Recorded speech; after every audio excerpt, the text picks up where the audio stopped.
दोस्तों नमस्कार। आइए शुरू करते हैं ब्रह्मांड से मानव तक की हमारी यात्रा। आज इंसान शहर बनाता है, रॉकेट बनाता है, आर्टिफिशियल इंटेलिजेंस बनाता है, लेकिन कुछ लाख साल पहले हम भी जंगलों में रहने वाले एक साधारण जीव थे।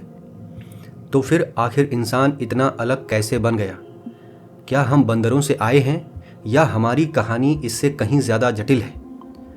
इंसानों की कहानी डायनासोर के ख़त्म होने के बाद तेज़ हुई। लगभग 6.6 करोड़ साल पहले डायनासोर ख़त्म हुए।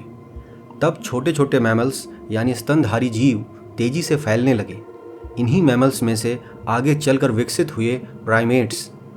प्राइमेट्स वे जीव हैं जिनकी आँखें सामने की ओर होती हैं, हाथ पकड़ने योग्य होते हैं और दिमाग अपेक्षाकृत बड़ा होता है। इन्हीं में आगे चलकर विकसित हुए एप्स जैसे चिंपांजी, गोरिल्ला, ओरांगुटान और इंसान।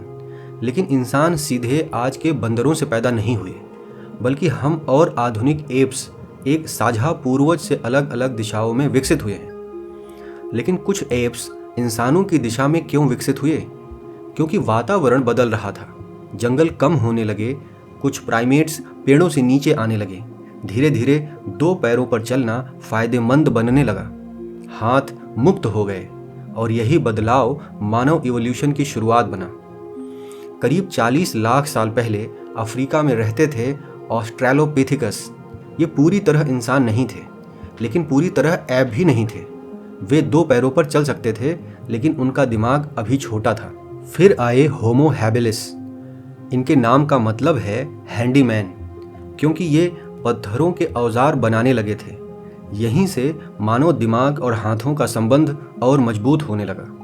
इसके बाद आए होमो इरेक्टस।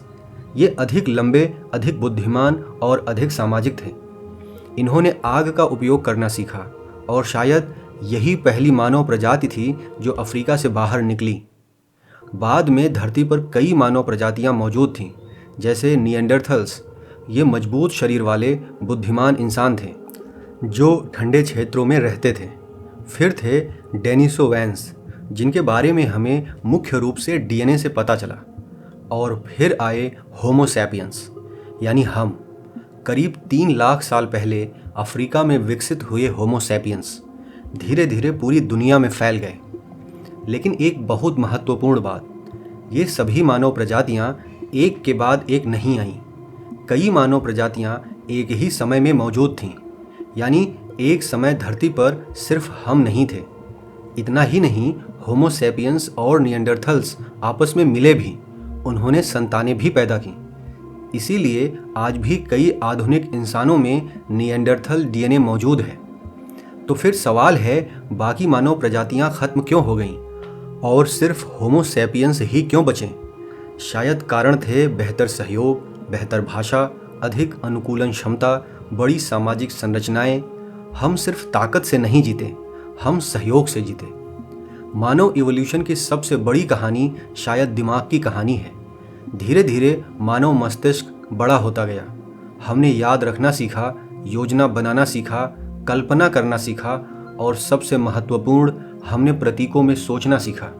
यहीं से जन्म हुआ कला का, धर्म का, कहानियों का। इंसान सिर्फ सोचता ही नहीं, वह खुद के बारे में भी सोचता है। इसे कहते हैं सेल्फ अवेयरनेस। हम अपने अतीत को याद कर सकते हैं, भविष्य की कल्पना कर सकते हैं। हम प्यार महसूस करते हैं, डरते हैं, रोते हैं, सपने देखते हैं। और शायद यही चेतना यानी कॉन्शियसनेस ब्रह्मांड की सबसे रहस्यमयी चीज़ों में से एक है। लेकिन मानव सभ्यता की असली क्रांति आई लैंग्वेज से। शुरुआत में शायद इशारों और आवाज़ों से संवाद होता था। धीरे धीरे भाषाएं विकसित हुईं और फिर लिखना शुरू हुआ। राइटिंग सिस्टम्स ने ज्ञान को पीढ़ियों तक पहुंचाना संभव बनाया। फिर आए अल्फ़ाबेट्स, फिर प्रिंटिंग प्रेस ने दुनिया बदल दी। अब ज्ञान कुछ लोगों तक सीमित नहीं रहा और आज हम डिजिटल कम्युनिकेशन के युग में हैं। एक इंसान का विचार कुछ सेकंड में पूरी दुनिया तक पहुंच सकता है। यानी गुफाओं की दीवारों से शुरू हुई कहानी आज इंटरनेट तक पहुंच चुकी है। सोचिए, हमारे अंदर आज भी मौजूद है उन प्राचीन जीवों की यादें जो कभी जंगलों में चलते थे। यानी इंसान प्रकृति से अलग नहीं है, हम उसी इवोल्यूशन की कहानी का हिस्सा हैं जो अरबों साल पहले एक छोटी सी कोशिका से शुरू हुई थी। तो दोस्तों, आज की यात्रा में हमने जाना इंसान अचानक नहीं बना, बल्कि इवोल्यूशन की लंबी यात्रा का परिणाम है। अगर यह वीडियो आपको पसंद आई हो तो इसे लाइक और शेयर ज़रूर करें और सब्सक्राइब करना न भूलें, ताकि इस अद्भुत यात्रा का कोई भी हिस्सा आपसे छूट न जाए।